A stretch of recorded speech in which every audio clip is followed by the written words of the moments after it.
ቢዝነስ የሚያማክሩ ሰዎች ገንዘቡን ሳትይዙ በጣም በጭንቅላታችሁ ቢሊየነር አድርጓችሁ ምክር መክሯችሁ ይወጣሉ። ከምክሩ በኋላ እናንተ ያላችሁበት ህይወት ላይ ቆማችኋል። ምንም የተለወጠ የለም። ሞቲቬሽናል ስፒከር የሚባሉ ሰዎች አሉ። ሞቲቬት የሚያደርጉ ለስራ የሚያነሳሱ ናቸው። ለስራ ያነሳሳሉ እንጂ ከወደቅንበት የሚያነሱን አይደለም።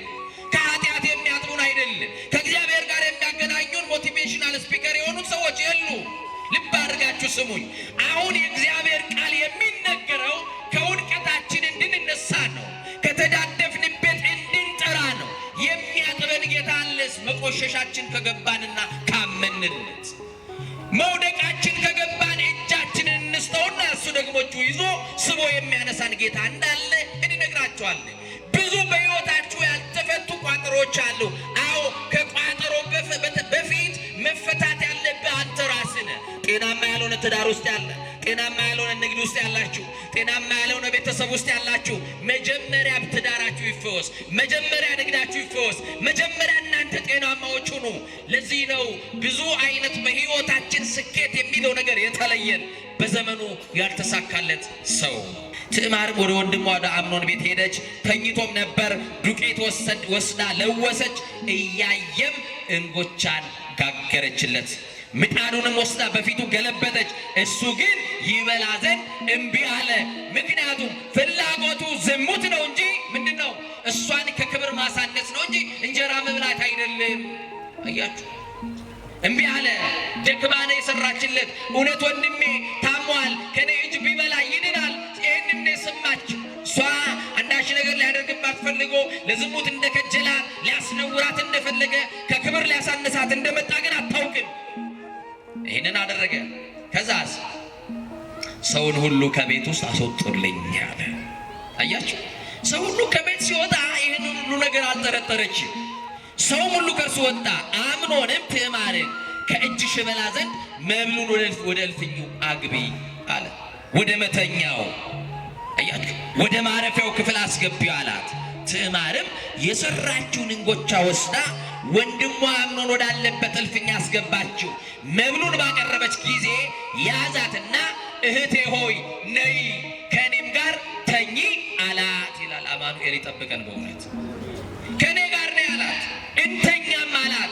ምን ብላ መለሰች? ወንድሜ ሆይ አይሆንም። ዝሙትን አይሆንም በሉ። የሚያቆሸሻችሁን ነገር አይሆንም በሉ።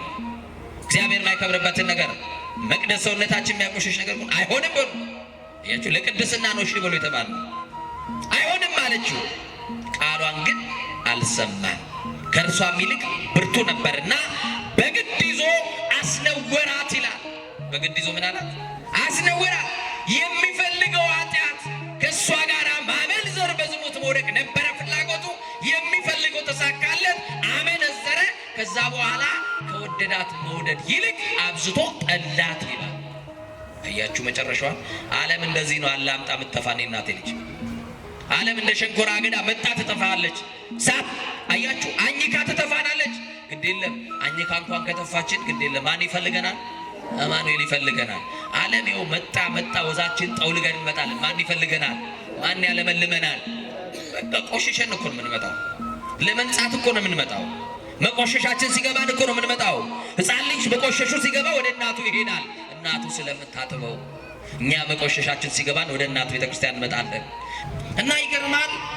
ወደ ሶርያ ልኮት እንደነገረው 7 ጊዜ ብቅ ጥልቅ እያለ ተጠምቆ ሲመጣ ለምጹ ርግፍ ብሎለት የመጀመሪያ መልኩን ይዞ በደስታ ወደ ነቢይ እግዚአብሔር ወደ ኤልሳ ዘንድ መጣና ምን ላድርግልህ አለው። ኤልሳን እየሰማችሁ ነው። ያዳነው ኤልሳ አይደለም፣ የፈወሰው ኤልሳ አይደለም። ያዳነው የኤልሳ አምላክ ነው፣ የሙሴ አምላክ ነው፣ የኤልያስ አምላክ ነው። ዛሬ ክብሩን ጠቅልለን እኛ ብንወስድ ደስ ይለናል። እኔ ጸልዬ ነው ያምቄ አንድ ሰው ቢድን እንደ ረንዶ ማስታወቂያ ነው ማሰራው። እኔ እንዲነገርልኝ እኔ እንድታወቅ ነው የምፈልገው። ኤልሳ ስላደረገው ነገር ምንም አይነት ክፍያ አይፈልግም። ዛሬ ጊዜ እንድትሄዱ ታውቁታላችሁ አይደለም? እና ኤልሳ ምን አለ? የእግዚአብሔርን ጸጋ በነፃ አግኝቷል። በነፃ ያገኘውን ደግሞ በነፃ መስጠት ነው፣ ግድ ነው። ስለዚህ ከኔ የሆነ ነገር የለም። የፈወሰ እግዚአብሔር ነው። ከለምጽ ያነጻ እግዚአብሔር ነው። ደግሞ በልብህ የነበረ እምነት ነው የፈወሰ። ያዳነ እምነት ነው ተመለስ አለው። እምቢ አለ። ይዞ የመጣው ግን ገጸ በረከት ነበረ። ያን ይዞ የመጣው ገንዘብ ኤልሳ አልቀበልም ሲለው ልብስ አምጥቶለታል፣ ገንዘብ አምጥቶለታል። ኤልሳ እምቢ በማለቱ ግያዝ ደቀ መዝሙሩ ግያዝ በውስጡ ተቃጠለ። እንዴት ገንዘቡን እምቢ ይላል? እሺ እሱ አይፈልግ ለኔ እንኳን ቢሰጠኝስ ምን አለበት ይላል። እንደው እኮ ያደርስ ነው አዛኝ ምን አለበት እንደው ባይመቀኝ ለኔ ቢሰጠኝ። ይሄንን ነገር ለማሳካት ገንዘብ ክፋቱን ይወላችሁ ግያዝ ሳልሰጥም አለኝ አለ። በዚህ ሰዓት እንዲህ አለች። ሄደችና ምስኪኑን የአባቶቹን ርስት አልሰጥም በማለቱ ድሃውን ምስኪኑን ናቡቴን ሄዳ አስገደለችው። ደሙንም በአደባባይ ላይ ያዘራቸው። በዚህ የተነሳ እግዚአብሔር ተቆጣ። ሰማችሁኝ አይደል? የናቡቴን ደም ውሾች እንደላሱት ያንቺን ደም ደግሞ ውሾች ይልሱታል አላት። ባለው እንደምን አመሻችሁ፣ እንደምን ቆያችሁ፣ እንደምን ሰነበታችሁ። አሜን። ቸርነትና ምሕረቱን ያበዛልን ይቅር ያለን የታገሰን የቻለን የተሸከመን አምላካችንና አባታችን የሆነው ኢየሱስ ክርስቶስ ስሙ በድጋሚ የተመሰገነ ይሁን። ለቃል ርደት ለስጋም እርገት መሰላል የሆነች የአዲስ ኪዳን ኪሩብ ከሰማይ የረቀቀች ዳግሚት ሰማይ በቀደመ ልመናዋ ፍጥረት የምታስምር አዛኝ የጻድቃን ወዳጅ የኃጥአን አማላጅ እናታችን አማላጃችን መመኪያችን በረሃብ ዘመን በልተን የጠገብንባት መሶባችን ድንግል ማርያም በጥማት ዘመን ጠጥተን የረካንባት ጽዋችን ድንግል ማርያም ልብሳችንም ጉርሳችንም ድንግል ማርያም ዘመዳችን ወገናችን ድንግል ማርያም የምንማካባት የመመኪያችን ዘውድ ድንግል ማርያም የምንመረጎዝባት በትረ ሃይማኖታችን ድንግል ማርያም ከፍ ከፍ ያልንባት መታያችን ድንግል ማርያም ከኃጢአት ስጥመት የዳንባት መርከባችን ድንግል ማርያም የሕይወት እንጀራ የቀረበባት አማናዊት መሶብ ድንግል ማርያም ጌታን ያየንባት ዓይናችን ድንግል ማርያም በደቂቀ አዳም በልዑላኑ በትሑታኑ በሰማይ በምድር በገነት በመንግሥተ ሰማያት በዚህም ዓለም ውድስት የሆነች ድንግል ማርያም መርገመ ሥጋ መርገመ ነፍስ የሌለባት በረከተ ሥጋ በረከተ ነፍስ እያማለደች የምታሰጥ ሥላሴ ክብር የክብር ክብር ያጎናጽፏት የጭንቅ ደራሽ የክፉ ቀናችን ባለቀስን ጊዜ እንባችን የጠረገችልን በቸገረን ጊዜ የደገፈችን በሐዘን ጊዜ አጽናናችን በክፉ ቀን የደረሰችልን ማአምላክ ቤዛዊተ ዓለም መመኪያችን የኢየሱስ እናት ሰብሳቢያችን አጉራሻችን ሁሉ ነገራችን ነች። የቤታችን ድምቀት ናት። የኑሯችን አጣፋጭ ቅመም ናት። ለእናታችን ለቅድስት ኪዳነ ምሕረት ክብር ይሁንላት። የምትወዷት እስቲ አመስግኗት። ክርስቶስን በሞቱ በኩል የመሰለው የታላቁ ሰማዕት የቅዱስ ጊዮርጊስ ረድኤትና በረከት በሁላችን ላይ ይደርብን። ሊቃውንት ለአእምሮ ዋዘኞች ለጆሮ እግዚአብሔር ደግሞ ለልብ ይናገራል። ሊቃውንት ለአእምሮ ከነገሩን ዋዘኞችም ለጆሮ ካወሩልን የልብ ወዳጃችን እግዚአብሔር ለልባችን የሚነግረን ይበልጣል።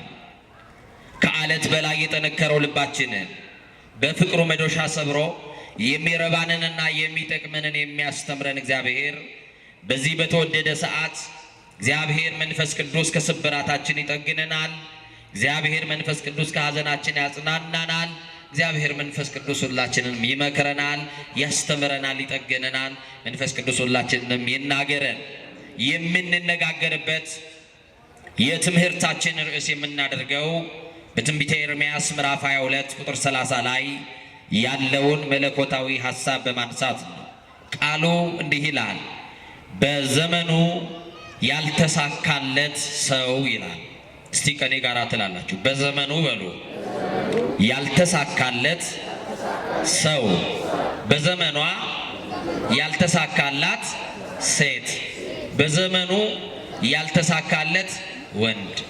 መንፈስ ቅዱስ ስኬትን ወደ ሕይወታችን ያደርግልን። ይህንን ቃል የተናገረው ነቢየ እግዚአብሔር ታላቁ ኤርምያስ የተናገረው ቃል ነው። ኤርምያስ ማለት የቃሉ ትርጉም ወይም ደግሞ የቃሉ ፍቺ እግዚአብሔር ከፍ ያደርጋል ማለት ነው። እግዚአብሔር በዝቅታው ስላላችሁ ከፍታን ያምጣላችሁ። እግዚአብሔር ለተዋረዳችሁት እግዚአብሔር ክብርን ያደርግላችሁ። ለጊዜው አንገት የሰበራችሁ ካላችሁ በጊዜው ቀና እስኪያረጋችሁ ልመናችሁን በእግዚአብሔር ፊት ጣሉ። ኤርምያስ የቃሉ ትርጉም እግዚአብሔር አለ ከፍ ከፍ ያደርጋል። እስቲ እግዚአብሔር በሉ። ከፍ ከፍ ያደርገናል። እግዚአብሔር ከፍታን ያደርግላችሁ። እግዚአብሔር በጊዜው ለተዋረዱት ከፍታ ይሆናል። እግዚአብሔር ለጊዜው ብታለቅሱ በሰዓቱ ደግሞ እንባን ከጉንጫችሁ ላይ ይጠርጋል።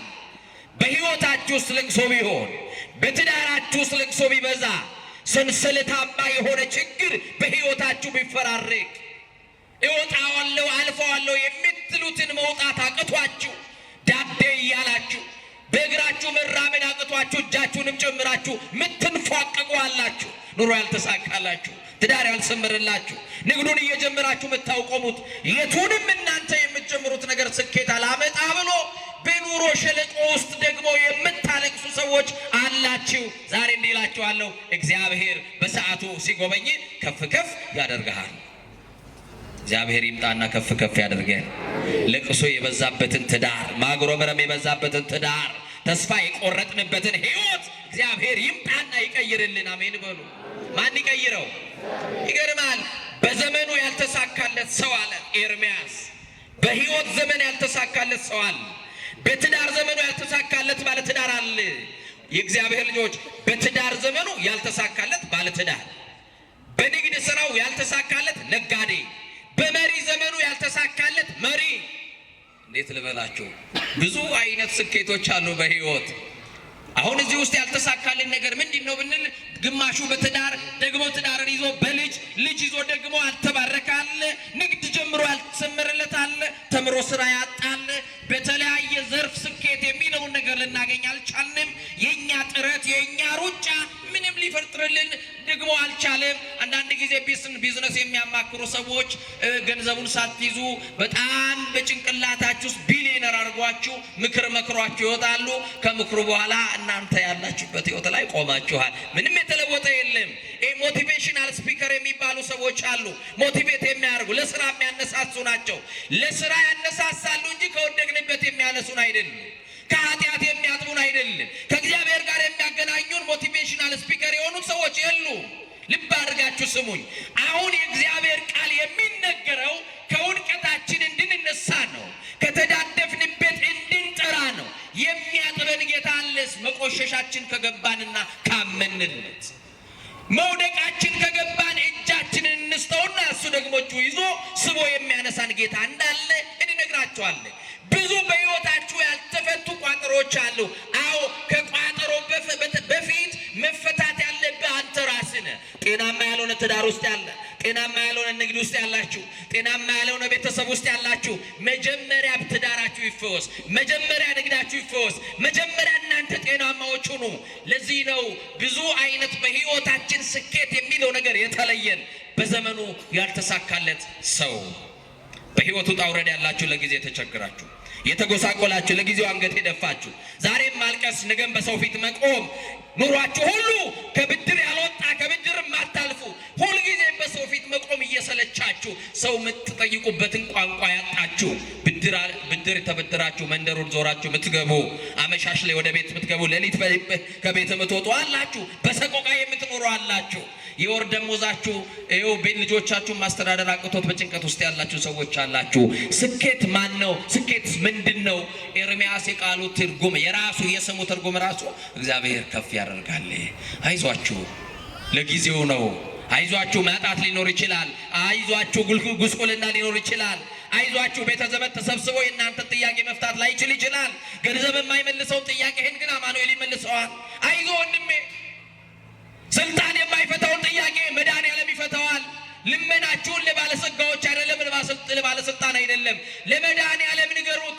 እሱ የኑሯችሁን ቋጠሮ ሊፈታ የሚችል የመረረብኝ ነገር ውስጥ ገብቶ ጣፋጭ መሆን መለወጥ መቀየር የሚችለው እሱ ብቻ ነው። ነገራችንን ለእግዚአብሔር አሳልፈን አልሰጠነውም። ዛሬም ጭንቀት አለ፣ ዛሬም ምጥ አለ፣ ዛሬም ያልተከነ ቋጠሯችን መተናል። ዛሬም ለቅሶ ነው፣ ነገም ለቅሶ ነው። ይኸው በለቅሶ ከቀጠልን ብዙ ብዙ ዓመታት አሳልፈናል። ያልተስተካከሉ የህይወት ምዕራፎች አሉ። ምንድነው? ወጣቶች ይሄንን በዘመኑ ያልተሳካለት ሰው ብያለሁ። በጣም ብዙ ወጣቶች ስላላችሁ በወጣትነት ዘመን ስኬትን የሚያደበዝዙ ነገሮች አሉ። እነዚህን ነግሬያችሁ ትምህርቴን እቋጫለሁ። እግዚአብሔር መንፈስ ቅዱስ ከሁላችን ጋር ይሁን። በወጣትነት ዘመኑ ያልተሳካለት አንድ ሰው ካለ ያ ሰው ዝሙት ህይወቱን የነጠቀው ነው፣ ወይም ህይወቱን ያበላሸበት ሰው ነው። ልብ አድርጋችሁ ስሙ። በወጣትነት ዘመን ውስጥ ስኬትን ከሚያጨልሙ ህይወትን ከሚያደበዝዝ ነገር አንደኛው ዝሙት ነው። ምን አልኳችሁ? በወጣትነት ዘመኑ ያልተሳካለት ወጣት ካለ አንደኛው ደግሞ ዝሙት ነው። ሁለተኛው ደግሞ ጸጋውን ገንዘብ የነጠቀው ነው። በገንዘባቸው ምክንያት ጸጋቸውን የተነጠቁ፣ በገንዘባቸው ምክንያት ከቅድስና ከጌራቁ፣ በገንዘባቸው ምክንያት ከቅዱሱ ቤተ መቅደስ፣ ከቅዱሱ አዳራሽ፣ ከእግዚአብሔር ሀገር፣ ከእግዚአብሔር ከተማ፣ ከቅዱሳኑ ርስት የወጡ ናቸው። ስለዚህ ወጣት ስትሆን ሁለት ነገር ይፈትናል። በሁለት ነገሮች ትወድቃላችሁ። የመጀመሪያው ዝሙት ነው፣ ሁለተኛው ገንዘብ ነው።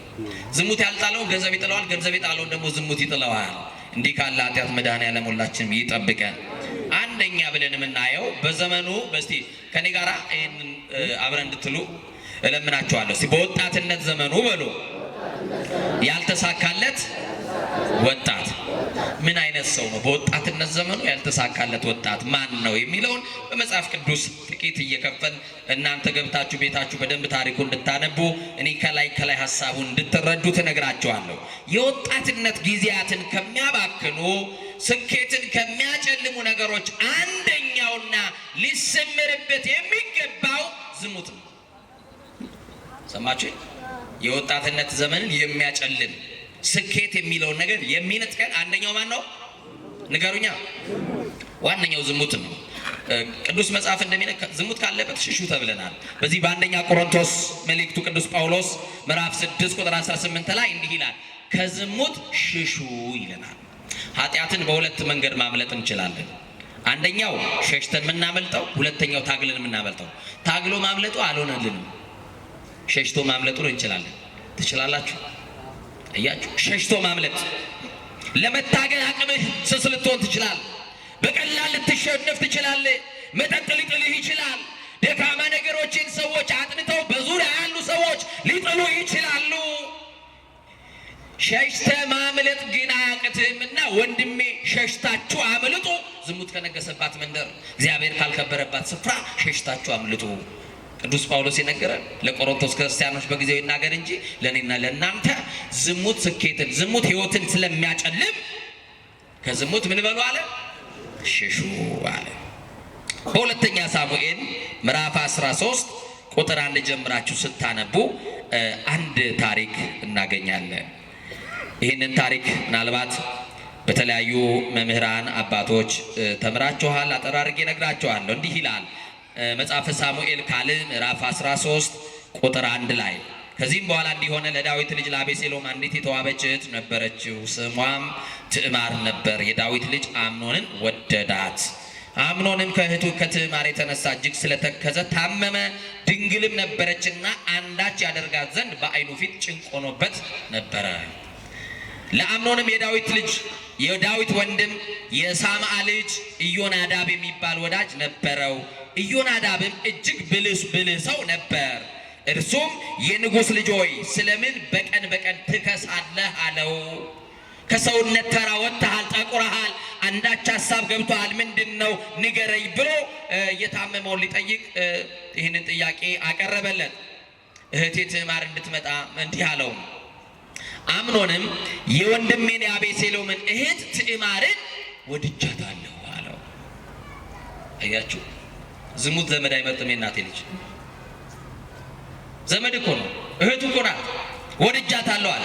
ከዛስ ኢዮናዳብ ብልህ ሰው ነው፣ ሐሳብ ሰጪ ነው። ምክር መምከር ጀመረ። ምን ብሎ? ታምም ያለው ብለህ በአልጋ ላይ ተኛ አለው። ምን ብለህ ንገሩኛ? ግን እኮ ምክር ብሎ መከረው እንጂ እኮ እውነት ነው የመከረው። ከዚህ በላይ በሽታ አለ እንዴ? ንገሩኛ። ከዚህ በላይ ህመም አለ? ከዚህ በላይ ደዌ አለ?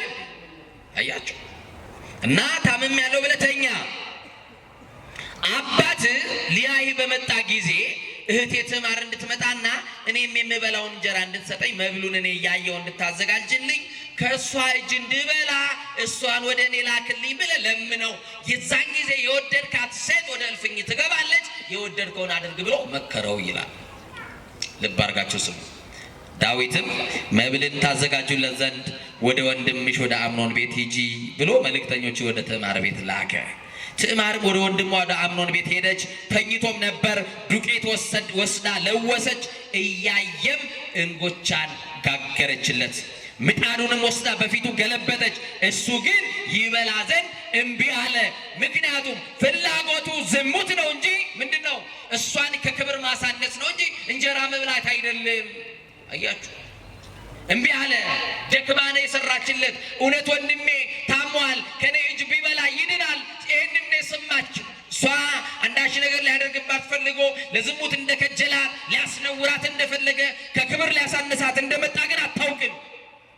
ይህንን አደረገ። ከዛስ ሰውን ሁሉ ከቤት ውስጥ አስወጡልኝ አለ። አያችሁ፣ ሰው ሁሉ ከቤት ሲወጣ ይህንን ሁሉ ነገር አልጠረጠረችም። ሰውም ሁሉ ከእርሱ ወጣ። አምኖንም ትዕማርን ከእጅሽ እበላ ዘንድ መብሉን ወደ እልፍኙ አግቢ አለ። ወደ መተኛው አያችሁ፣ ወደ ማረፊያው ክፍል አስገቢው አላት። ትዕማርም የሰራችውን እንጎቻ ወስዳ ወንድሟ አምኖን ወዳለበት እልፍኝ አስገባችው። መብሉን ባቀረበች ጊዜ ያዛትና እህቴ ሆይ ነይ ከእኔም ጋር ተኚ አላት ይላል። አማኑኤል ይጠብቀን በእውነት። ከእኔ ጋር ነይ አላት፣ እንተኛም አላት። ምን ብላ መለሰች? ወንድሜ ሆይ አይሆንም አለ። በቃ ዝሙትን አይሆንም በሉ፣ የሚያቆሸሻችሁን ነገር አይሆንም በሉ፣ እግዚአብሔር የማይከብርበትን ነገር መቅደስ ሰውነታችን የሚያቆሸሽ ነገር አይሆንም በሉ። እያችሁ ለቅድስና ነው እሺ ብሎ የተባለው አይሆንም አለችው። ቃሏን ግን አልሰማም። ከእርሷም ይልቅ ብርቱ ነበርና በግድ ይዞ አስነወራት ይላል። በግድ ይዞ ምን አላት? አስነወራት። የሚፈልገው ኃጢአት ከእሷ ጋር ማመንዘር፣ በዝሙት መውደቅ ነበረ ፍላጎቱ። የሚፈልገው ተሳካለት፣ አመነዘረ።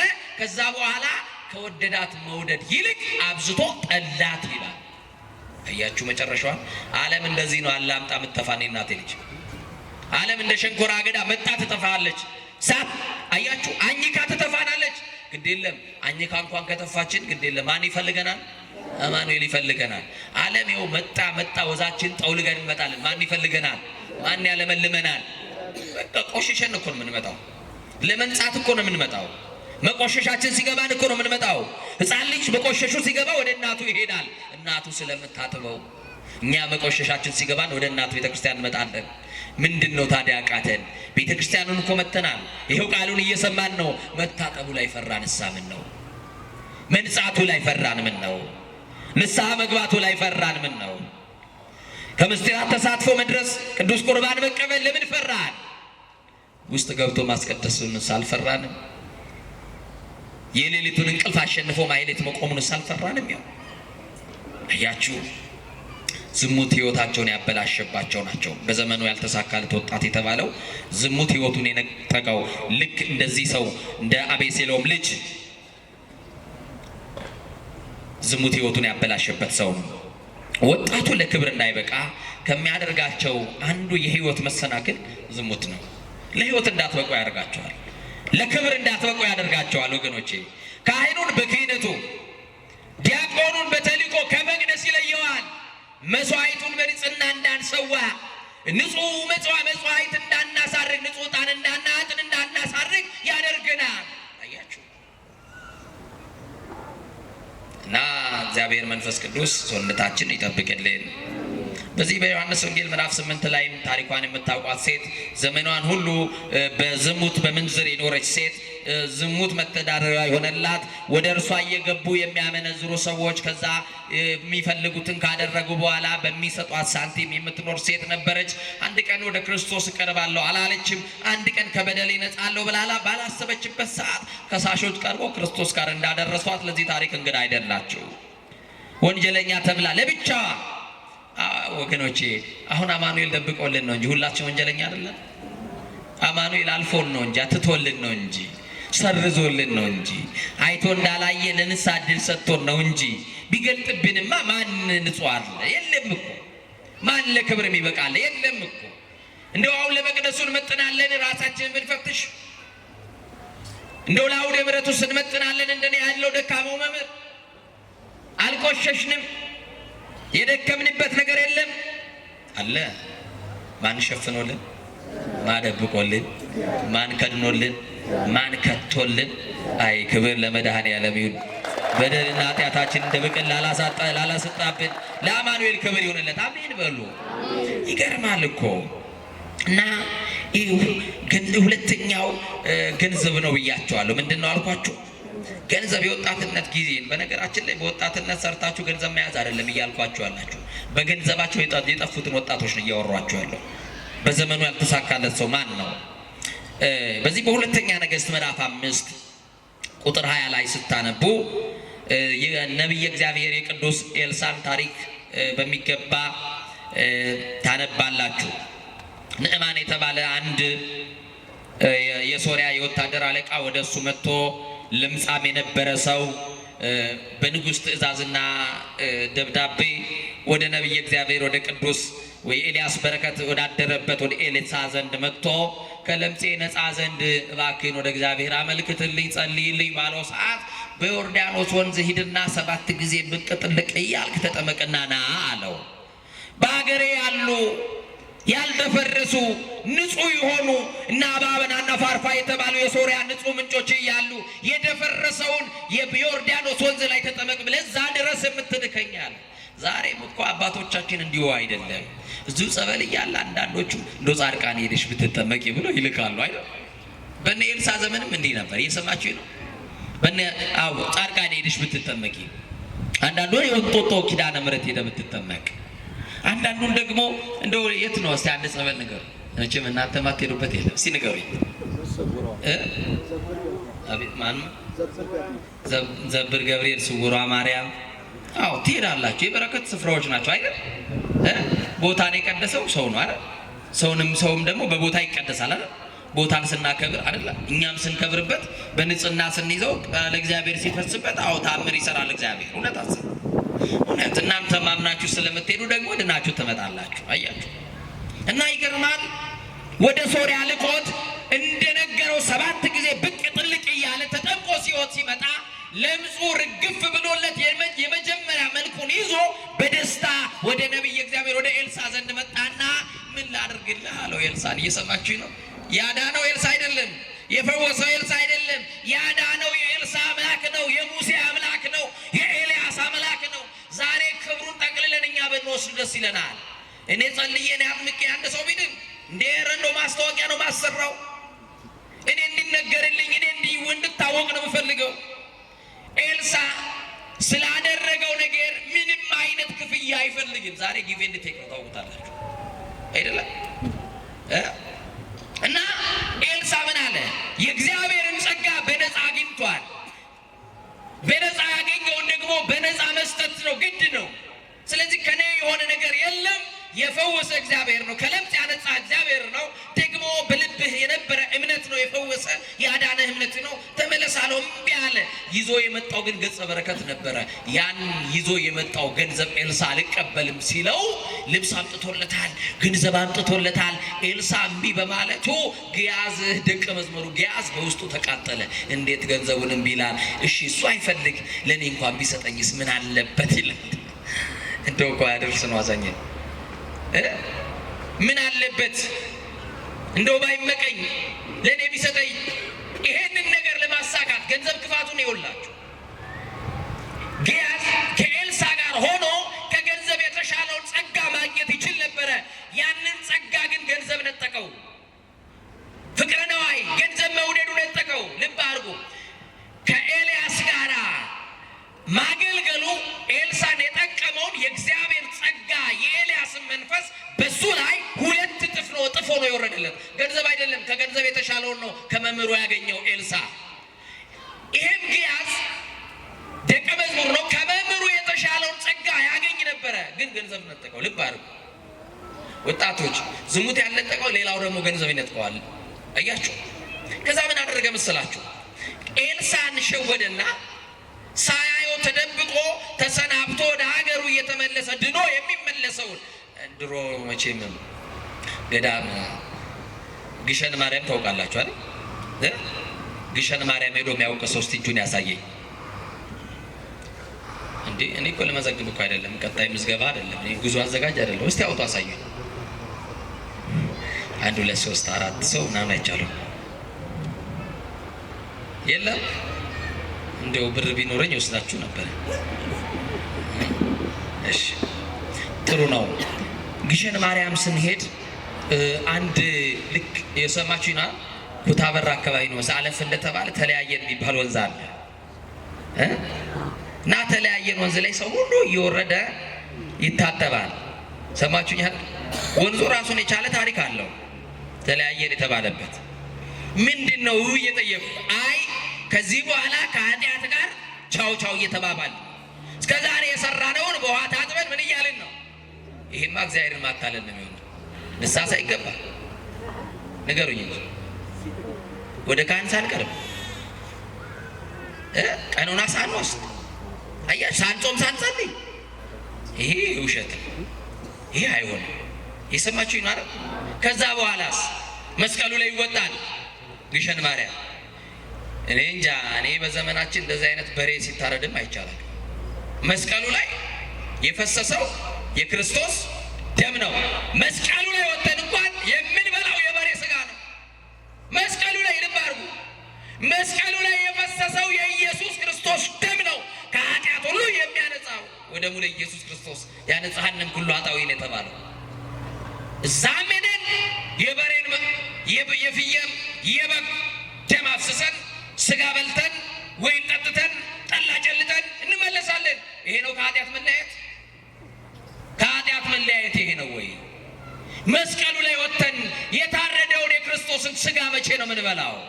መስቀሉ ላይ ወጥተን መጣን፣ ፎቶ ተነስተን ቲክቶክ ሰርተን አሳውቀን አሳውጀን ዛሬ ጉዟችን ሰመረ አማረ ብለን ስንወርድስ እየዳነ ሄደ እየዳነ እያለን ስንወጣ አልጋ በአልጋ ነው እያለን እየሰማችሁኝ ነው።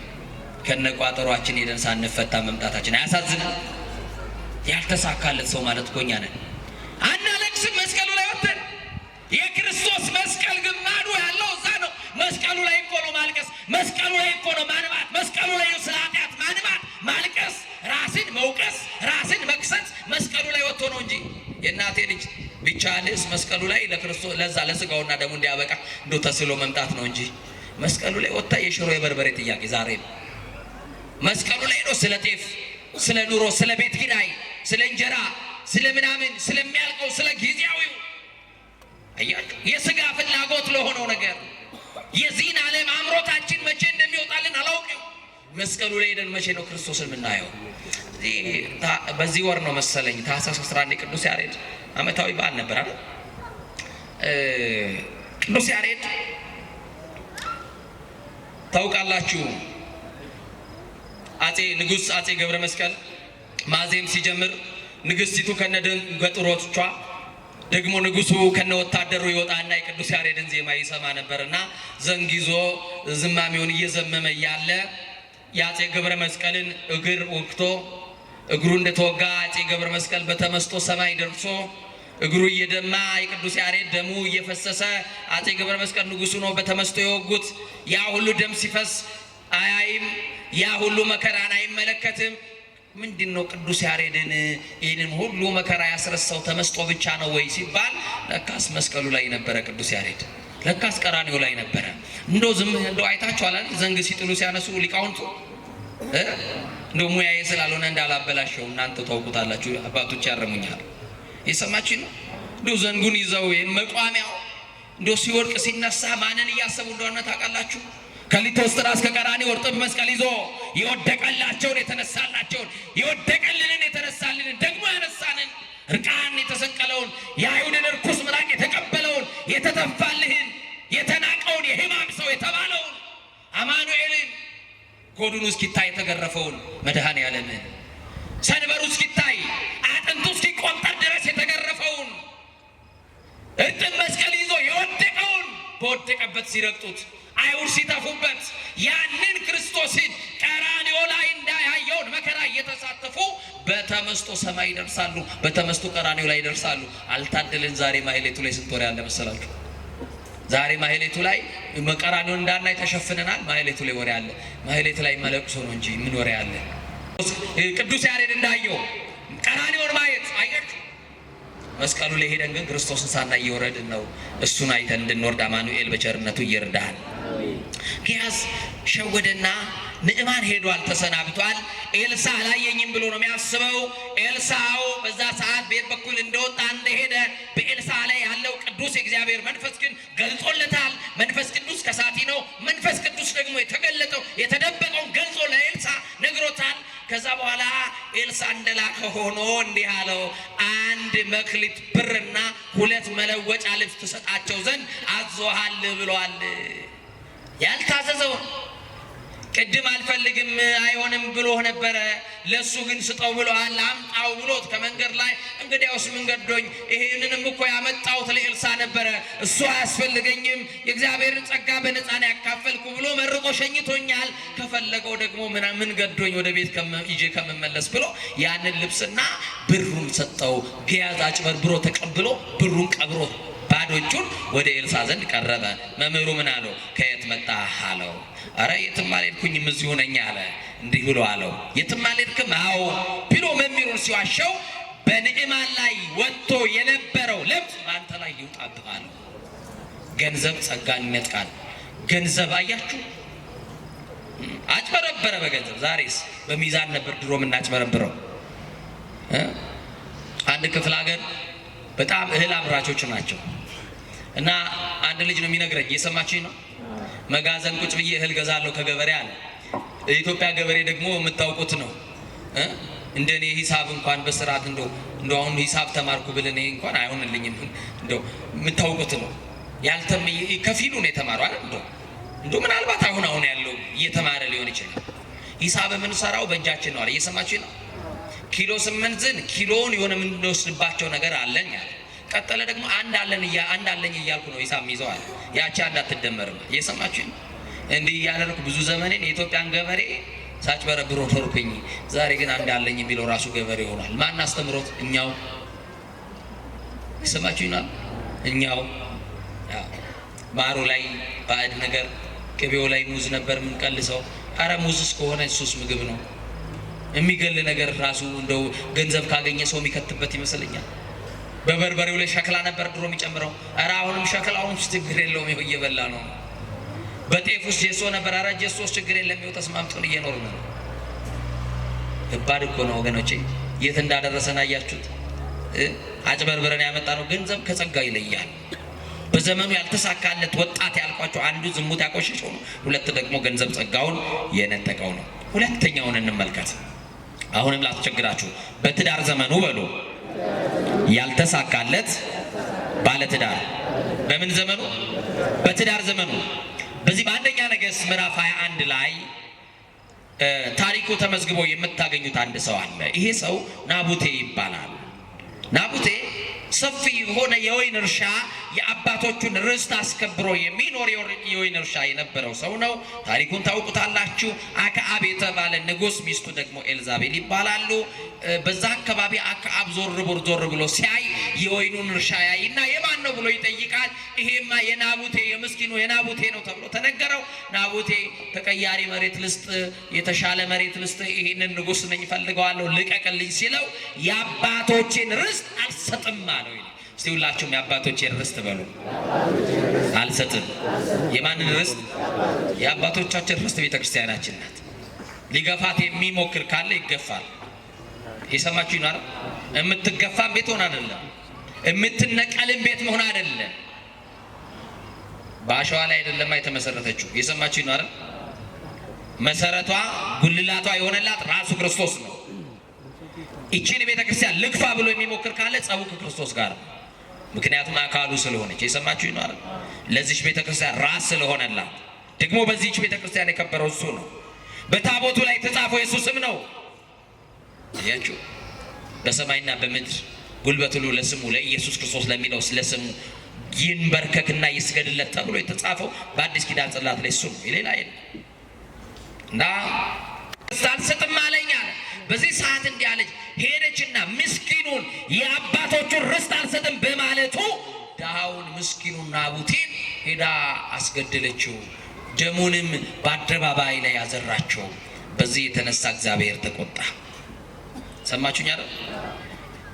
የናቡቴን ደም ውሾች እንደላሱት ያንቺን ደም ደግሞ ውሾች ይልሱታል አላት። ከዛ በኋላ ናቡቴን በማስገደሏ የተነሳ ትዳሯ ተነጠቀ። በሞት ተነጠቁ። መጨረሻቸው በሞት ተደመደመ ማለት ነው። ይህንን ብቻ አይደለም። በኦሪት ዘፍጥረት ምዕራፍ 19 ላይ ስትመለከቱ የሎጥ ሚስት የባሏን ቃል ባለማክበሯ ምክንያት ያችን የኃጢአት ከተማ ዞር ብላ እንዳታስታውስ እንዳትመለከት ስትባል ያችን የኖረችበትን ልጆች የወለደችበትን ብዙ ሕይወት ያሳለፈችበትን የኃጢአት ከተማ የምትቃጠለዋን ከተማ ዞር ብላ በማየቷ የጨው ድንጋይ ሆና ቀርታለች። ከትዳሯ ተለይታለች። ባለትዳር ነበረች። በትዳር ዘመኑ ያልተሳካላት ባለትዳር የሎጥ ሚስት ናት። ድንጋይ የሆነች። ዛሬም እንደዚህ አይነት ሕይወት ያለን ሰዎች አለን። በትዳር ዘመናችን ያልተሳካልን ሰው የአንድ ቅድስት ታሪክ በነግራችሁ ደስ ይለኛል። በግብፅ ሀገር የትዕግስት እመቤት ትባላለች። እስቲ በማርያም ላስቸግራችሁ፣ የትዕግስት እመቤት በሉ። የምን እመቤት? ግብፃውያን አባቶች ልጆቻቸውን ሲመክሩ የትዕግስት እመቤት የሆነችን የዚችን ሴት ታሪክ በመንገር ነው። ስሟ ታኦድራ ይባላል። በስንክሳር ላይ ስሟ ተጽፏል። ቅድስት ናት። እቺ ታኦድራ አባትና እናቷ ለአቅመ ሔዋን ደርሰሻልና አግቢ አሏት። ከዛም እኔ ፍላጎቴ ምንኩስና ነው፣ ክርስቶስን የሙሉ ጊዜ አገልጋይ ሆኜ እሱን ማገልገል እፈልጋለሁ። ሙሽርነቴ ሰማያዊ እንዲሆን የክርስቶስ ሙሽራ እንደሆን እፈልጋለሁ። እናንተ ደግሞ አግቢ ብላችሁኛል። አባቴን ንቄ እናቴን አቃልዬ ቢመነኩስ ደግሞ እግዚአብሔር አይቀበለኝም። ግድ የለም፣ ከተቀደሰ ጋብቻ ደግሞ የተቀደሱ ቅዱሳን ይወጣሉ። ጋብቻው መቀደስ ነው። ጋብቻው ከተቀደሰ ዛሬም ቅዱሳን ይገኛሉ። ጋብቻንም የባረከው የመሰረተው መስራቹም ራሱ ባለቤቱ ነው። የጋብቻውን ፈቃጅ ራሱ ነው። ጥሩ ነው አለችና ግን እኔ ማገባው በስጋውና በደሙ ነው አለች። አያችሁ ምርጫ በምንድን ነው አለች? በስጋውና በደሙ ነው። ከዛ ሻሉ ባላጩላት በስጋው ደሙ ቤተ ክርስቲያን ሞሸረቻቸው፣ ቃል ኪዳን አደረጉ። እንዲህ እያሉ ሲኖሩ በጣም ብርቱ ሴት ስለነበረች አንድ ሌሊት ተነሳችና ባክን ባሌ ወደ ቤተ ክርስቲያን እንሂድ። ሌሊት እኮ ነው፣ ሲነጋ ነው እኮ ምን ሄደው ከምስጢራት የምንሳተፈው በጠዋት በማለዳ ሄደን ነው። አሁን ሰዓቱ እኮ ከባድ ነው፣ ምሽት ነው፣ ሌሊት ነው። ሴት ነሽ፣ ብቻሽን ሜናችን ፈተና ይገጥምሻል፣ ተይ አላት። በትዳር ዘመኑ ያልተሳካለት ምንድን ያልኳችሁ? ባለትዳር። ልብ አድርጉ። ባልና ሚስቶች መለያየት የለባቸውም። ምን የለባቸው? ለአገልግሎትም ከቻሉ አብረው ቢቆሙ፣ ሌሊት ቤተክርስቲያን ቢሄዱ አብረው ቢመጡ፣ አያችሁ፣ ወደ ሆነ ስፍራ ሲሄዱ ቢቻል አብረው ቢሄዱ፣ እንዳይፈተኑ። አያችሁ፣ ሴቶች ደካሞች ናቸው። እንዳይፈተኑ አትለዩዋቸው።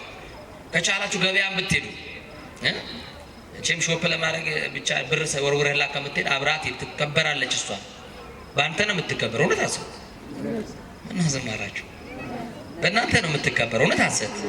ስለዚህ አትለዩዋቸው ለማለት ነው። እና አይ ያለች ከቻልክ አብረን እንሂድ ተነስ። አይ ደክሞኛል አለ። በዛን ሰዓት በጣም ውብና ቆንጆ ሴት ስለነበረች የሚከታተላት አንድ ሰው ነበረ። ምቹ ጊዜ የሚፈልግ ሰው ነበረ። ሊያስነውራት የሚፈልግ ሰው ነበረ። እዛ በኋላ ይቺ ሴት ተነሳችና በቃ ቤተ ክርስቲያን መሄድ አለብኝ፣ እኔ ያልተኛም በእግዚአብሔር ፊት ቆሜ ለእግዚአብሔር ምስጋና ማቅረብ አለብኝ፣ እኔ እሱን ማምለክ አለብኝ አለችና ተነስታ ሄደች። ስትሄድ አጋጣሚ ሆነና ያ የሚፈልጋት ሰው መውጫና መግቢያዋን ይጠባበቅ ነበርና ተከተላት። ወደ ቤተ ክርስቲያን ስትሄድ ከመንገድ ላይ ያዘና አስነወራት። የሰማችሁኝ ነው? ምን አላት? አስነወራት። ለመነችው፣ ከአቅሟ በላይ ሆነ። አዘነች። እኔ በስጋ ወደሙ ነው የታተምኩት፣ እባክህን እኔ የከበረ ትዳር አለኝ፣ የኔ ትዳር ኦፊሻል የሆነ ነው፣ በቤተ ክርስቲያን የታወቀ ነው፣ ተወኝ እባክህን አለች። ለመነችው፣ እምቢ አላት። አስነወራት። ወዲያውኑ ደግሞ ትቷት ሄደ ይላል። ምን ብሏት ሄደ? ያስነወረማ መቼ አብሮ ይቆያል? የሚፈልገን ለስጋዊና ለጊዜያዊ ከሆነማ ትቶ ነው የሚሄደው። የሚፈልጉትን ካገኙ ትቶ ይሄዳል። ትቶሽ የማይሄደው እኮ የተሰጠሽ ብቻ ነው። ትቶህ የማይሄደው የተሰጠች ግን እውነት አሰብ እና ትቷት ሄደ። ሰው አልደረሰላትም። ጮሃለች፣ ጩኸቷን አልሰማላትም። አለቀሰች አለቀሰች። ሌሊት ነው እያለቀሰች ነጋ። እንዲህ አለች ቆመችና ወደ ቤቴ አልመለስም አለች። ሰማችሁ? ለምን? ባሌ ቅዱስ ነው፣ ባሌ ንጹሕ ሰው ነው፣ እኔ ደግሞ የረከስኩ ሰው ነኝ። ባሌን እጅ አላረክሰውም። በቃ የኔ ትዳር በዘመኔ አልተሳካልኝም ትዳር። ከዚህ በኋላ ባሌ በንጽህና ይኖር፣ እኔ ደግሞ ስለሰራሁት ወንጀልና ኃጢአት ሄጄ ላልቅሳለች። እሷ ግን እኮ ፈልገው አልሰራችሁ። እሷ እኮ ተገዳ ያደረገችው ነገር ነው። ሄደች ወደ ገዳም። ከዛ እዛ ገዳም ስትደርስ ስትጠይቅ የወንዶች ገዳም ነው፣ ሴት መግባት አይችልም ተብሎ ተነገራት። እንደ ቅድስት እንባመሪና ታሪኳ ይመሳሰላል። እና በሌላ ገዳም አማራጭ የለም። ወደ ቤቷ ላለመመለስ ወስናለች። አንድ ጊዜ ቆርጣ የሄደችበት ነገር ነው። ስለዚህ ምን ማድረግ አለባት? ልብሷን ቀየረች፣ ፀጉሯን ቆረጠችና ወንድ መስላ አንገቷን ድፍት አድርጋ ወደ አባቶች ቀረበች። ወደዛ ወደ አባቶች ገዳም። ማን ትባላለህ ተብላ ተጠየቀች። እሷ ምንድን ነች? ሴት። አባቶች ደግሞ ወንድ ናት ብለው በወንድ ነው የሚያናገሯት። ስሜ ቴዎድሮስ ይባላል ብላ ነገረችና በዚህ ስም ተዋወቀች። እንግዲህ ያው ስለምን መጣ? አባቶቼን መስዬ በገዳም ላገለግል፣ ደግሞም ስለ ኃጢአቴ እያለቀስኩኝ ያ ጥቂት ጊዜ ሙሽራው ክርስቶስን በዚሁ ገዳም እንድጠብቅ እናንተ አባቶቼ እንድመስል ነው አለች። እና አባቶች እስቲ እናይሻለን፣ እንፈትንሻለን፣ እያገለገልሽ እየተላላክሽ ትዕግስትሽም እየተፈተነ እናያለን አሏት። በገዳም እንድትኖር ተፈቀደላት። አባ ቴዎድሮስ ወንድ መስሎ፣ ቅድስት አውዳ ሴት ሆና ግን ወንድ መስላት ቴዎድሮስ በሚለው ስም አባቶች ሲልኳት በፍጥነት ሲጠሯት አቤት ትላለች፣ ሲልኳት ወዴት ትላለች። እንዲህ እያለች ለረጅም ዓመታት ካገለገለች በኋላ ብዙ ፈተናዎችን አልፈሃልና አባ ቴዎድሮስ አሁን ላንተ ቆብ ተፈቅዶልሃል፣ መመንኮስ አለብህ አሉ። ገዳሙን ለወሰነለትና መነኮሱት። አባ ቴዎድሮስ ተባለ። የሰማችሁ ይናር አባ ቴዎድሮስ ተባለ። መኖር ጀመረ። አሁን ፈተና መጣ። ትዳሩ ፈተና አለው። የእናቴ ልጅ ምንኩስናው ፈተና አለው። ምን ፈተና የሌለበት አለ? አንዳንዱ ሞኞች በትዳር ሕይወታቸው ውስጥ ፈተና ሲበዛባቸው እንደው የእንጭ ምንኩስና ይሻለኛል ብለው እንደ ማስፈራሪያ አድርገውታል። አይደለም፣ ሁለቱም ማትረፊያ ነው። የእናቴ ልጅ የተሰጠ መክሊት ላይ ብትቆይ ነው ይሻል። እውነት አስብ፣ እውነት አስብ። ሰው ሲከስር አይደለም ገዳም የሚሄደው፣ ሲያጣ አይደለም ገዳም የሚሄደው። መጽሐፍ የሚናገረው የቅዱሳን ገድልም የሚያወራው ሙሉውን ነገር ትቶ ነው የሚመነነው። በጉድለት ሰዓት አይደለም፣ በክስረት ሰዓት አይደለም፣ ዘመድ ሲሞትብህ አይደለም፣ ከእጅ ያለው ሲበተን አይደለም፣ ቤት ጭቅጭቅ ሲነሳ አይደለም። ደስታ የሆነ የሞቀን ቤት ነው ለእግዚአብሔር ትቶ መውጣት። የሞላውን ጎጆ ነው እንጂ ትቶ መውጣት። የእናቴ ልጅ ይሄ ነው ምናኔ የሚባለው። እና ፈተና መጣ። እየሰማችሁ ነው። በትዳር ውስጥ ፈተና ገጥሟታል። እየሰማችሁ ነው አይደል? ደግሞ መነኮሰች። አሁንም ፈተና መጣ። ነግሮናል እኮ የክብር ባለቤት በዓለም ሳላችሁ መከራ አለባችሁ አለ አይደል? ነገር ግን አይዟችሁ እኔ ዓለምን አሸንፌላችኋለሁ ብሎናል። ፈተናው ምንድን እንደሆነ ታውቃላችሁ? ወደ ገዳሙ በምኔት ክስ መጣ። በዚህ ገዳም ያለ አንድ መነኩሴ አንድን ሴት አስነውሮ ልጅ ወልዷል ተባለ። ማበምኔቱ ደነገጡ። የገዳሙን ማህበር ሰበሰቡና ሕፃን ልጅ ያዘች ሴት አለች። ማን ነው እስቲ ከዚህ ውስጥ በደንብ ለይ፣ አንቺን ያስነወረሽ የዚህ ሕፃን አባት ማን ነው እስቲ እንወቀው ሲሉ አባ ቴዎድሮስ ጋር መጣችና ለዚህ ነው አለች። እሱ ግን ምንድነው? አባ ቴዎድሮስ ምንድነው? ያያችሁ ፈተና ይመጣል። የትኛውም ሕይወት ፈተና አለ።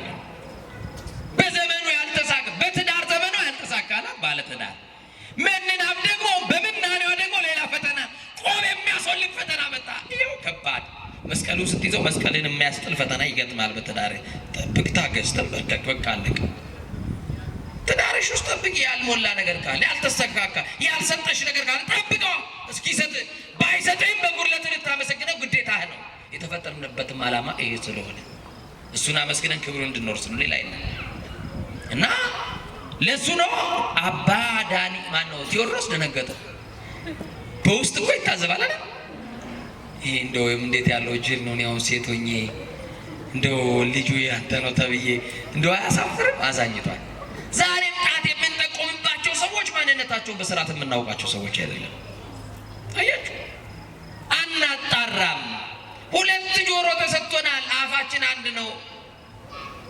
አያችሁ አፋችን ስንት ነው?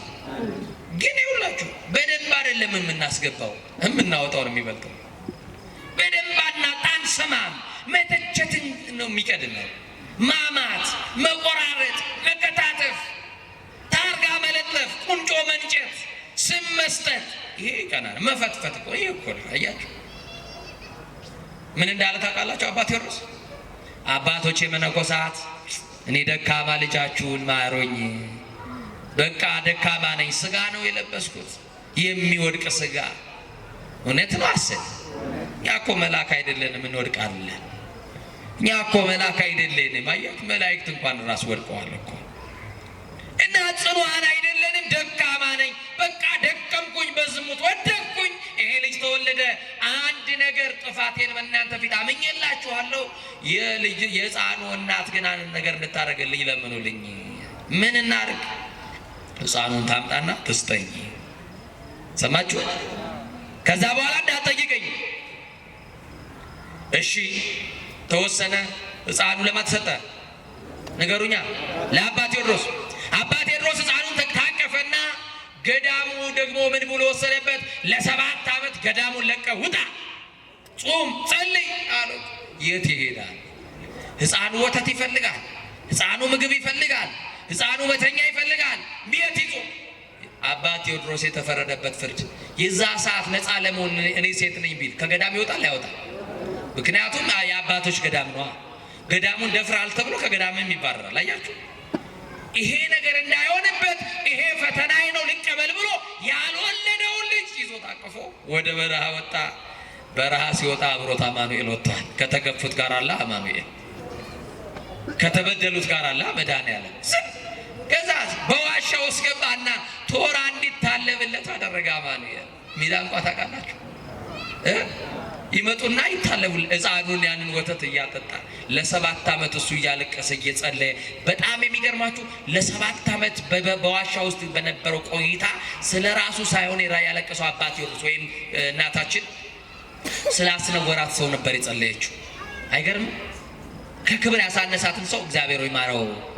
በዝሙት የወደቀውን በዘመኑ ያልተሳካለት ወንድ ነው። በዘመኑ ያልተሳካለት ሰው ነው። ዝሙት ቅድስናውን የነጠቀው ነው።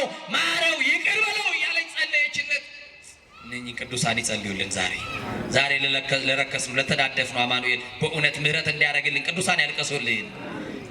አያችሁ ነውር አድርጎ በደል በድሏት ከትዳሯ ለይቷት ይሄ ሁሉ ነገር ላደረገባት ሰው ምሕረት ለመነችለት። እኛም ጠላቶቻችን ይቅር የምንልበትን ልብ አማኑኤል ያድለን እና 7 ዓመቱ ሲያበቃ የ7 ዓመት ሕፃን 7 ዓመት በእግሩ የሚራመድ ልጅ ነፍስ ያወቀ እማዬ አባዬ ብሎ የሚጣራ ልጅ በእጅ ይዘው አባ ከበረሃ ቆይታ በኋላ ፍትሐ ዘወልድ ተደግሞላቸው የገዳሙ አበምኔት ሁሉ እግዚአብሔር ይቅር ይበልህ፣ ንስሐን ሁሉ የሚቀበል ኢየሱስ ክርስቶስ፣ በደልን የሚደመስስ ኢየሱስ ክርስቶስ፣ ኃጢአትን የሚደመስስ ማን? ኢየሱስ ክርስቶስ ኃጢአትን ደምስሶልሃል፣ አሁን ከማኅበረ መነኮሳት ጋር ተቀላቅለህ ማገልገል ትችላለህ ብለው እንደገና መለሱት። የሰማችኝ ነው። ሕፃኑም እንግዲያው አባቱ እኔ ነኝና እዚሁ እናንተን አባቶቼን መስሎ እንዲያድግ ፍቀዱለት ተባለ። ሕፃኑም ተፈቀደለትና በዛ መኖር ሲጀምር ለእኔ ግን አሉ አባ። ሰማችሁ? ከአባቶቼ ጋር ለመኖር ጥፋቴን እያስታወስኩት አንገቴን እየሰበርኩኝ ነውሬን እያው ስለማውቅ ደካማ ስለሆንኩ ከበረቱት አባቶቼ ካልሳቱት አባቶቼ ጋር መደመር ስለማይገባኝ ለብቻዬ በዋሻ እንድኖር ሕፃኑን ብቻ ተቀበሉኝ። ከወር 1 ቀን የሚጎበኘኝን 1 ረድ ብቻ አድርጉልኝ። አገልጋይ የሚላላክ ሰው ብቻ አድርጉልኝ። በቃኝ እኔ ዋሻ ልግባ። አባቴ ወራስ እሺ አለ። ገዳሙ ፈቀደለት። አበምኔቱ ከአንድ ወር እንዲጎበኘው ሰው ልኮለታል። 1 ቀን ጨለማ ነው፣ ማታ ነው። በሳ ቅዱስ አባ ቴዎድሮስ ባለበት ዋሻ ውስጥ ብርሃን ይበራል። ምን ይበራል? ብዙ ኃጢአት ባለችበት የእግዚአብሔር ጸጋ ትበዛለች። እናቴ ልጅ መንግስቱን በመግባት የማይቀድሟቸዋል የተባልነው ዘማውያንና ቀራጮች ናቸው። እናቴ ልጅ ብርሃን ይበራል። ምንድነው የምናየው ብርሃን? ይሄ ብርሃንማ አባ ቴዎድሮስ የሚጸልዩበት ዋሻ አይደለም ብለው ይነጋገራሉ። ሌሊቱን እንዲህ ሲነጋገሩ አደሩ። በጠዋት ጠዋት ማለዳ ምንድነው ያ ብርሃን እሳት ነው ምንድነው ማየት አለብን አሉና አባቶች ተሰብስበው ሳዩ ለካስ ከከበረ አስከሬኗ ላይ የሚወጣ ብርሃን ነበረ። እሷ አርፋለች። አስከሬኗ ግን እንደ ፀሐይ እያበራ ቅድስናዋን ይመሰክር ነበረ። ንጹህ እንደነበረች ድንግል ማነው ያንን ኃጢአት እንዳልሰራች በደለች ተብሎ የተከሰሰችበት ክስ የሷ እንዳልሆነ ይመሰክር። ሞታ እንኳን አስከሬኗ ብርሃን ይበራ ነበረ። መጡ። እንዴት ያለ ጻድቅ ነው ሳናውቀው አስከሬኑ ሁሉ ብርሃን ተሞልቷል ብለው ጸሎት አደረጉና አባቶች እንደገዳሙ ስርዓት ደግሞ ገንዘን መቅበር ይገባናል ብለው ለመገነዝ ልብሰ ምንኩስናውን ሲያወልቁ ሴት መሆኗን አወቀው። ሁሉን ከአበምኔቱ ጀምሮ ተደፍቶ ሳናውቅ 7 ዓመት ሙሉ ከገዳም አባረን ጻድቅ የሷ ያልሆነውን ልጅ ወንድ ናት ብለን ስንሰጥ አሜን ብላ የራሷ ያልሆነውን ልጅ አሳድጋ ለገዳም የሰጠች እንዴት ያለች ትዕግስተኛ የትዕግስት እመቤት ናት አሏት። በዚህ አሁን በግብፅ ሀገር ቅድስት ታኦድራ የምትባለው እናት የትዕግስት እመቤት ይሏታል። እኛንም ትዕግስተኛ ያደርገን። በአገልግሎት ዘመኑ ያልተሳካለት ባለትዳር ይቺ ሴት ነበረች። ግን መጨረሻው ግን በስኬት ተደምድሟል። እየሰማችሁ ነው አይደል? ሶስተኛውን አብራችሁ ትጠሩና ትምህርታችንን እንጨርሳለን። በአገልግሎት ዘመኑ በሉስ ያልተሳካለት አገልጋይ በምን አልኳችሁ? በአገልግሎት ዘመኑ በአንደኛ ሳሙኤል ምዕራፍ 3 ቁጥር 1 ጀምራችሁ ስታነቡ በካህኑ ኤሊ ዘመን አፍኒንና ፊናንስ የተባሉ የድፍረት ኃጢአት በቤተ መቅደስ ውስጥ ያደርጉ ነበረ። ለእግዚአብሔር ቤት የሚመጣውን መስዋዕት ለመስዋዕቱን ይበሉ ስጋ ይበሉ ነበረ። ደግሞ ከእስራኤል ሴቶች ጋር በመገናኛው ድንኳን ላይ ያመነዝሩ ነበረ። ይህንን መሰል ኃጢአት በመስራት አገልግሎታቸው ሁሉ በዝሙት ተዳድፎ በዘመናቸው ያልተሳካላቸው አገልጋዮች ያስባላቸው ጉዳይ ታቦተ ጽዮን ከነሱ ተማርካ ፍልስጤማውያን ለመውጋት በመጡ ሰዓት ካህኑ ኤሊ ድል ያደርጋሉ ብሎ ታቦታ ሲዞ ቢልካቸው በጦርነት ሁለቱም ሞቱ። አባቱም ልጆቹን ባለመገሰጽ እነዚህን ያልተሳካላቸውን አገልጋዮች ቤተ መቅደሱን ያስነወሩ አገልጋዮች ከህዝብ ሴቶች ጋር ሲያመነዝሩ የሚውሉትን አገልጋዮች ባለመቆንጠጡ ባለመመንከሩ የተነሳ ራሱም አንገቱ ከወንበሩ ወድቆ አንገቱ ተቆልምሞ ሞተ ይለናል። ሰማችሁ? ሌላው ያልተሳካለት አገልጋይ ማን ነው ካላችሁ የሐዋርያት ሥራ ምዕራፍ 1 ቁጥር 16 ላይ ይሁዳ ያስቆሮቱ ይሁዳ። እስቲ ያልተሳካለት አገልጋይ በሉ። በቃ ያልተሳካለት አገልጋይ ማን ነው ካላችሁ የመጀመሪያው ይሁዳ ነው። እንዲህ ይላል የሐዋርያት ሥራ፣ ወንድሞች ሆይ ኢየሱስን ለያዙት መሪ ለሆናቸው ስለ ይሁዳ መንፈስ ቅዱስ አስቀድሞ በዳዊት አፍ የተናገረው የመጽሐፍ ቃል ይፈጸም ዘንድ ነው ይለናል። የሐዋርያት ሥራ የሰማችሁ ይል ወንድሞች ሆይ ኢየሱስን ለያዙት መሪ ለሆናቸው ስለ ይሁዳ መንፈስ ቅዱስ አስቀድሞ በዳዊት አፍ የተናገረው የመጽሐፍ ቃል ይፈጸም ዘንድ ነው። ከኛ ጋር ተቆጥሮ ነበር፣ ለአገልግሎት ተመርጦ ነበር አለ። ይሁን ፓስተር ያለፈ ነው የሰማችሁ ነው። ለአገልግሎት ምን ተብሎ ነበር? ተመርጦ ነበረ። ከኛም እንደ አንዱ ነበረ አሉ ቅዱሳን ሐዋርያት። ይህም ሰው በአመፃ ገንዘብ መሬት ገዛ። በምን ገንዘብ? በአመፃ ገንዘብ። ከዛ በግንባሩም ተደፍቶ ከመካከሉ ተሰነጠቀ፣ አንጀቱ ሁሉ ተዘረገፈ። ያም መሬት አኬልዳማ ተብሎ ተጠራ እያለ ቅዱስ መጽሐፍ ይናገራል። ይሁዳ በአገልግሎት ዘመኑ አምላኩን ያላወቀ ነው። አገልጋይ ስንሆን አምላካችንን ማወቅ አለብን። የምናገለግለውን አምላክ ካላወቅን የሰማችሁ ነው አይደል?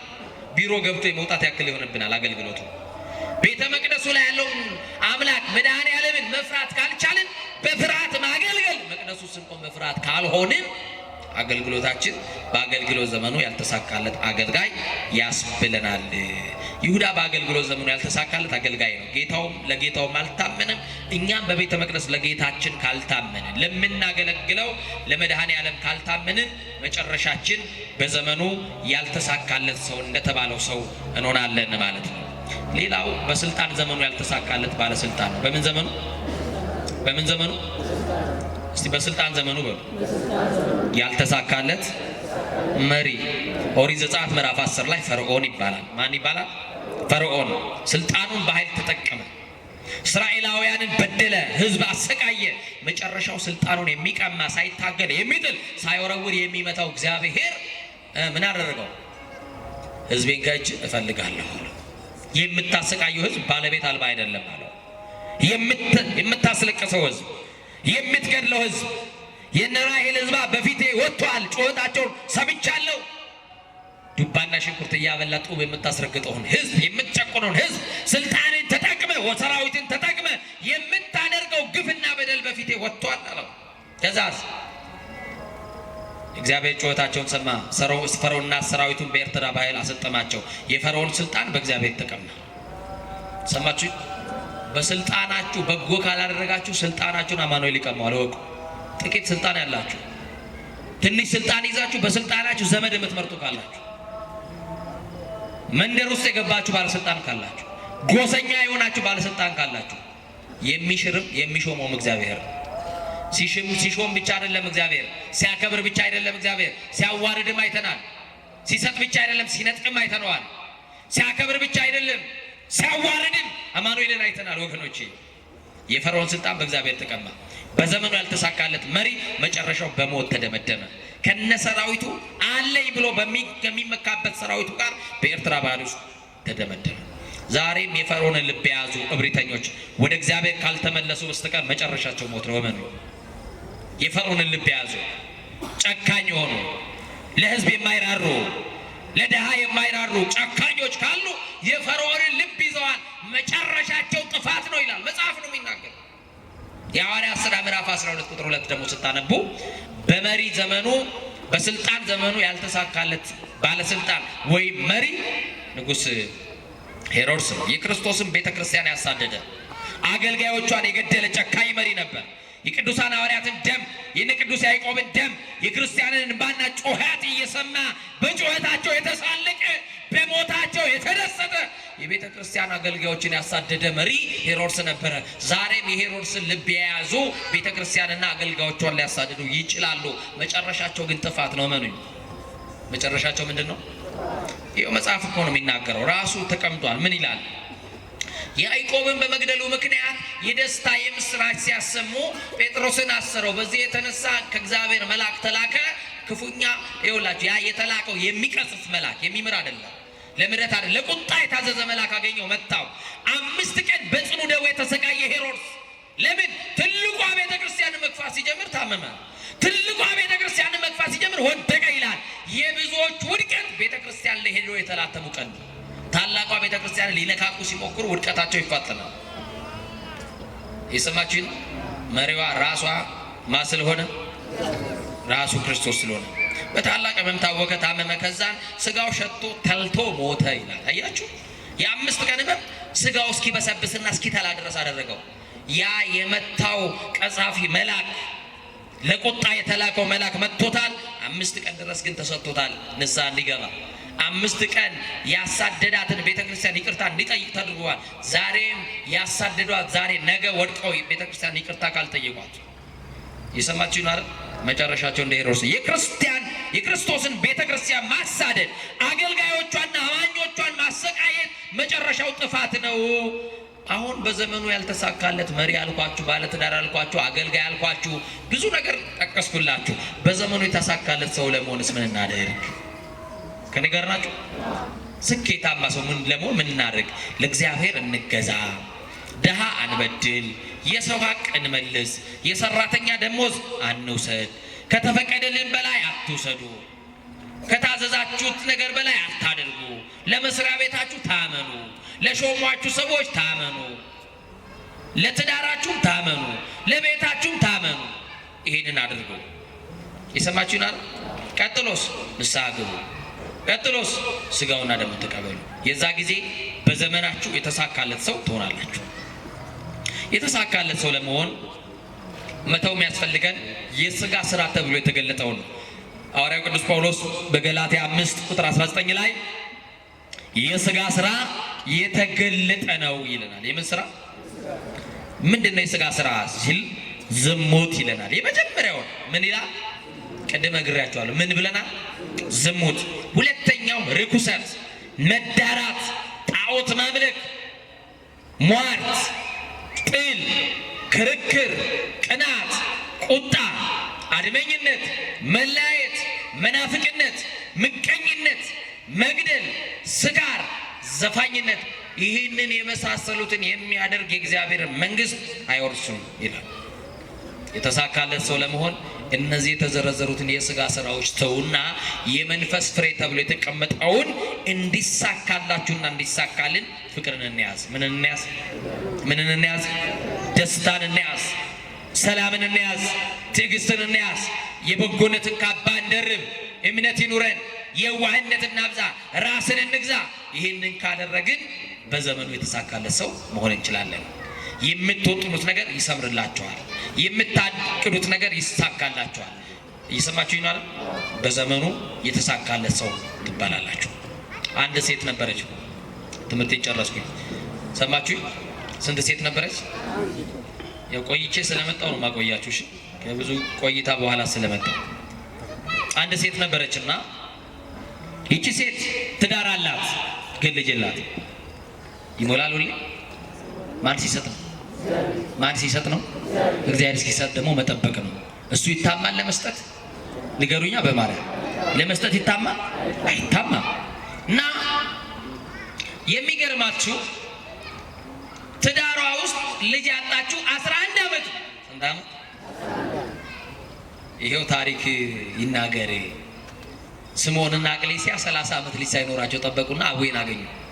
ገብረ መንፈስ ቅዱስ ገብረ ሕይወት አያችሁ። ስንት ዓመት? 30 ዓመት የሚጠብቅ ባል የለም እናቴ። 30 ዓመት የምትጠብቅ ሚስት የለች። ችግሩ ከሱ ሊሆን ይችላል ፍቺው የሚል ይኖራል። ችግሩ ከሷ ነው ፍታት የሚል አማካሪ ይገባል። እናቴ ልጅ እንደ ገብረ መንፈስ ቅዱስ እናት እንደ ቅሌስያ የሚጠብቅ ልብ ይስጣችሁ። እንደ አባታቸው እንደ ቅዱስ ስምዖን የሚጠብቅ ልብ ይስጣችሁ። እንደ ጸጋ ዛብና እንደ እግዚአብሔር የሚጠብቅ ልብ ይስጣችሁ። እንደ ፍሬ ብሩክና እንደ ዮስቴና የሚጠብቅ ልብ ይስጣችሁ። መጠበቅ ከቻላችሁ የተሻለውን ታገኛላችሁ። ሳትባረኩ ቀርቷችሁ አይደለም፣ ሳይጎበኛችሁ ቀርቶ አይደለም። የተሻለውን ሊሰጣችሁ ትዕግስታችሁ የተመረመረ ነው። የተሻለ ልጅ ታገኛላችሁ። እና ልጅ የላት። ስንት ዓመት? በማርያም አኩርፋችሁኛል። ጸባለ እንዴ ማላቅ ካለ እንግዲህ ይቅርታ ጠይቃለሁ ኋላ። ስንት ዓመት? 11 ዓመት ልጅ የለም። ከ11 ዓመት ቆይታ በኋላ ገብርኤልን ትወዳለች። ማንን? እስቲ ገብርኤል በሉ። ትወዱታላችሁ? እስቲ ገብርኤልን የሚወድ እስቲ ለገብርኤል ክብር ይሁን።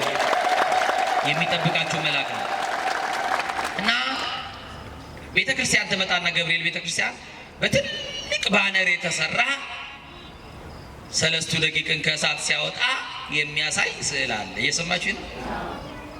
እና በጣም ጨንቋት ነበረ፣ ከፍቷት ነው የመጣችውና እንደዛ አይነት ጸሎት ስታደርግ የመጀመሪያው አለ እንባዋ ቀደማት ከጸሎቷና ተንበርክካ ያለችው ስለምትወደው እኮ ነው። ገብርኤልን ሚካኤልን የሚወዳለ፣ ገብርኤልን የሚወዳለ፣ ራኤልን ሩፋኤልን አረጋ እና ገብርኤልን በጣም ተወዷለችና ቀድማ ስታየው እንባዋ ቀደመና ተንበርክካ ያለችው ቅዱስ ገብርኤል በትዳሬ ያልተሳካለት ባለ ትዳር ተብያለሁ።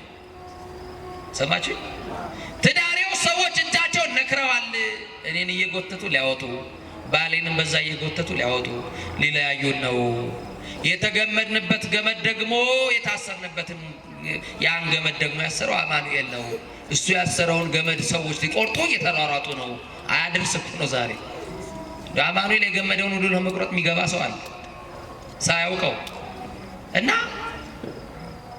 ይሄ ሁሉ በትዳሬ ውስጥ ፈተና የመጣው ልጅ ስለሌለኝ ነው። ቅዱስ ገብርኤል አለችው። የሰማችሁ ብስራት ለማርያም ነግረሃል፣ ብስራት ለኤልሳቤጥ ነግረሃል፣ ትወልጃለሽ እያልከ ነግረሃል። መቼ ነው እኔን ብስራት የምታሰማኝ? ትላንት ብስራት ገብርኤል ነበረ። መቼ ነው ለእኔ ብስራት የምታሰማኝ? እኔንስ መቼ ነው ትወልጃለሽ የምትለኝ? እባክህን የዛሬ ዓመት ወንድ ልጅ ከሰጠኝ አለችው። የዛሬ ዓመት ምን ከሰጠኝ? እሱም ጤነኛና የሚያድግ ልጅ ከሆነ ምሰጥህ ነገር የለኝም። ልጁን ክርስትና በቤተ መቅደስ አስነሳለሁ። በየወሩ ካንተ ቤተ መቅደስ እያመጣው አቆርበዋለሁ ብላ ተሳለች። ከዛስ የምታለቅሰውን እንባ የ11 ዓመት ማጣቷን የ11 ዓመት ስኬት አልባ የትዳር ጉዞዋን በዛ እንባ ውስጥ ገለጠችና እንባዋን ከዓይኖች ረጭታ ስዕሉን ቀብታው ሄደች። የሰማችሁ ስዕሉ ላይ ረጨችና ስዕሉን ቀብታ ሄደች ወደ ቤቷ። በዓመቱ ምን አለፋችሁ የሚያሳሳ ሊያዩት የሚያጓጓ ወንድ ልጅ ሰጣት ቅዱስ ገብርኤል። አመሰገነች። ባሏ ቤት ደስታ ሆነ። ስኬት አልባ የነበረው የ11 ዓመት ጨለማ ትዳር ብርሃን ሆነ። ገብርኤል መጣና 11 ዓመት ጨለማ የወረሰውን ትዳር ብርሃን አደረገው። ማጣታቸውን አራቀላቸው። አቤት ገብርኤል ይመጣል። ሲመጣ ከእሳት እየጎተተ ሲመጣ ከገደል እያወጣ ሲመጣ ካለህበት ሁኔታ ሲመጣ ማጣትህን ሊያርቅልህ የምስራች ይላል። ገብርኤል ይመጣና ትወልዳለህ፣ ትወልጃለሽ። የምስራች ያጣሽውን ነገር ወደ እጅሽ ይገባል። የምስራች የተበተነው ይሰበሰብልሻል። የምስራች የአንገት ድፍረት ቀና የምትልበት ቀን መጣልህ ብሎ ቀን ያወጣል። አቤት ቅዱስ ገብርኤልን አመስግኑት እስቲ፣ አክብሩት። ፈጣን መልአክ ይገርማችኋል። እና ቅዱስ ገብርኤል እንደው በቃ ሰዓት ይውላችሁ 40 ቀን ነው የሚቆየው ለክርስትና። ወንድ ሲወለድ ምኑ ማታውቁ ናችሁ እንዴ? 40 ቀን ጠበቀች። አሁን የት ነው ክርስትና ማንሳት ያለባት? ባሏ እና የባሏ ዘመዶች መጡና ከደስታ ብዛት የተነሳ ስለት ሁሉ ተረስቷል።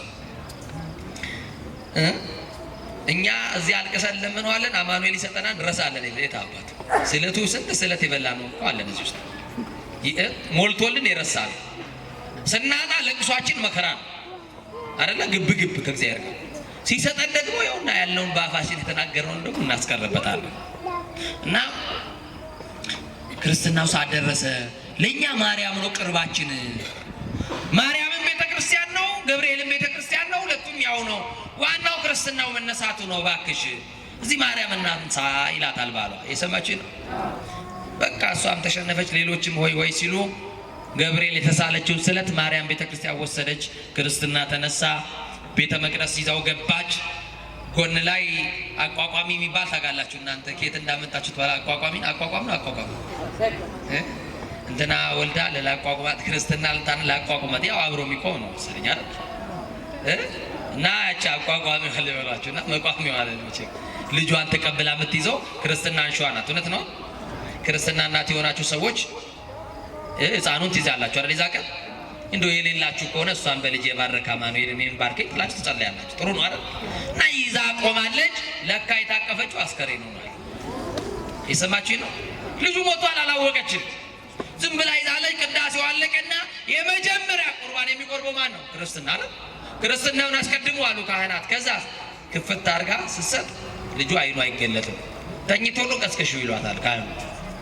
እንዲህ ብትለው የለም ልጁ አይኑን በቀልጥ የለም። ሰማችሁ? አረ ልጁ እኮ በህይወት የለም ይሏታል ቄሱ። እናት በዚህ ሳደነገጠችና አብራ ቆማለች። ምንድነው ብላ ልጇን ገልጣ ስታይ ልጇ የለም እንዴ አለች። ወዲያውኑ በልቧ አንድ ነገር መጣ። ሰማችሁ? እንባዋ እየረገፈ ነው። ስለቴን በላው። ገብርኤል ቀልድ ያረክም እናት ልጅ ስለቴን በላው። ሰማችሁኛል? ስለቴን በላው። ስለት በልቼ ነው። ካህኑ አንድ ነገር ብቻ አድርጉልኝ፣ አስከሬን ነው ብላችሁ ሕፃኑን ከቤተ መቅደስ እንዳታስወጡብኝ። ሀብተ ወልድና ስመ ክርስትና አግኝቷል። ይሄ ልጅ ተጠምቋል። አንድ ነገር ነው የሚቀረው። የደሙን ማይተም መያዝ አለበት። የኢየሱስ ክርስቶስ ደም ደግሞ እንኳን ለታመመ ለሞተ መድኃኒት ነው። ግድ የለውም። አፉ ላይ ብቻ ደሙን አስቀምጡልኝ። ሰማችሁ?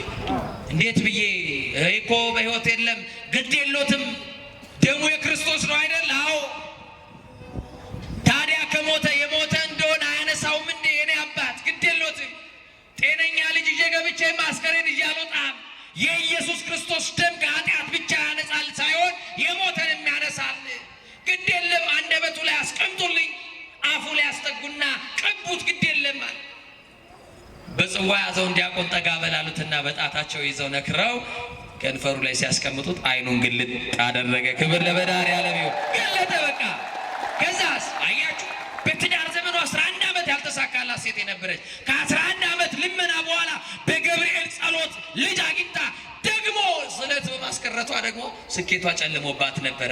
ወገኖቼ እግዚአብሔር የተናገራችሁትን እንዳትረሱ። በጭንቅ ቀን ያወራችሁትን ለአማኑኤል የተናገራችሁት እሷ ተመዝግባለች፣ እንዳትረሷት። ስለዚህ በዘመናችሁ የተሳካላችሁ ሰው እንድትሆኑ ወደ እግዚአብሔር ቅረቡ። የቀማችሁትን መልሱ፣ የበደላችሁትን ካሱ። ንስሐ እየገባን የጌታችን የመድኃኒታችን የኢየሱስ ክርስቶስን ቅዱስ ሥጋውን ክቡር ደሙን እንድንቀበል አማኑኤል በቸርነቱ ያግዘን። እግዚአብሔር መንፈስ ቅዱስ ሁላችን ይባርከን።